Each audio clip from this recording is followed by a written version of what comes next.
Olá, sou Jussana Arruda, estou participando do evento Aprendendo com TIM, promovido pela SBMPE. Essa semana será sobre o módulo de tireoide e trouxe para a gente comentar agora, rapidamente, sobre um dos assuntos que é muito comum, tanto na nossa prática clínica quanto na prova do TIM.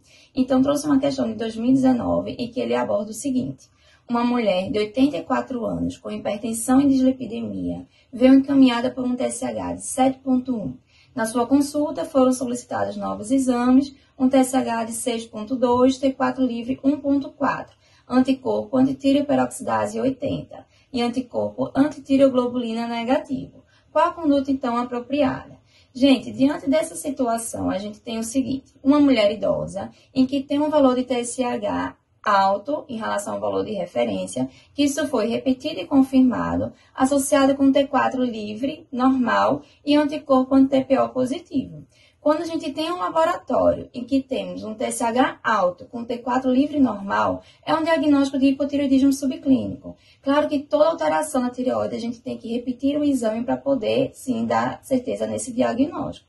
Uma vez diagnosticado o hipotireoidismo subclínico, ele varia de acordo com a sua evolução, em que pode ser transitório, se essas alterações ocorreu, por exemplo, por uma tireoidite, uma semidotireoide doente, se foi após uma iodoterapia para o tratamento de doença de Graves, ou ele pode ser permanente, se essas alterações permanecem por mais do que 3 a 6 meses.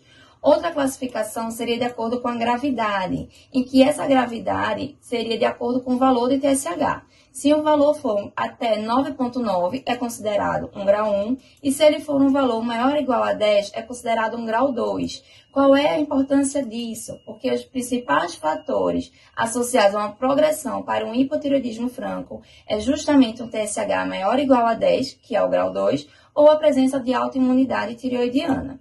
Um detalhe que a gente tem que ter é no hipotireoidismo no idoso. Por quê? Porque no idoso a gente tem um aumento fisiológico do valor de referência da normalidade do TSH. É um processo que, digamos que ele é adaptativo, fisiológico, associado ao processo de envelhecimento. Então, é comum a gente encontrar nos pacientes octogenários aumentos de TSH que pode variar até de 7 até 8, e isso é considerado fisiológico.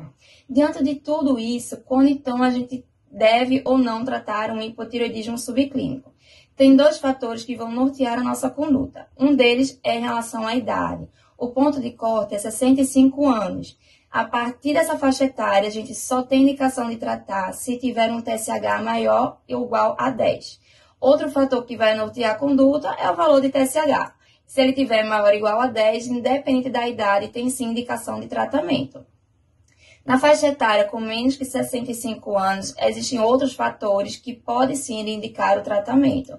Um deles seria um risco de progressão ao hipotireoidismo franco, se tivermos um TSH que esteja aumentando de forma progressiva, ou a presença de anti-TPO, ou um ultrassom sugestivo de autoimunidade. Outro fator a ser considerado naqueles pacientes que têm uma doença cardiovascular já estabelecida ou um risco cardiovascular elevado, se tiver um TSH maior ou igual a 7, também está indicado tratar.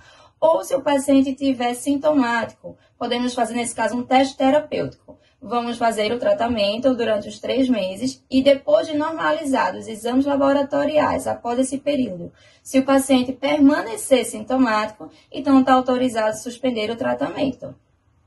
Lembrando que o tratamento é igual de um hipotireoidismo franco. Vamos fazer com levotiroxina, na dose que geralmente 1,6 microgramas quilo dia, mas no hipotireoidismo subclínico tendemos a fazer uma dose menor e depois disso sempre tem que ficar reavaliando o paciente. Voltando então à questão, o que a gente tem aqui?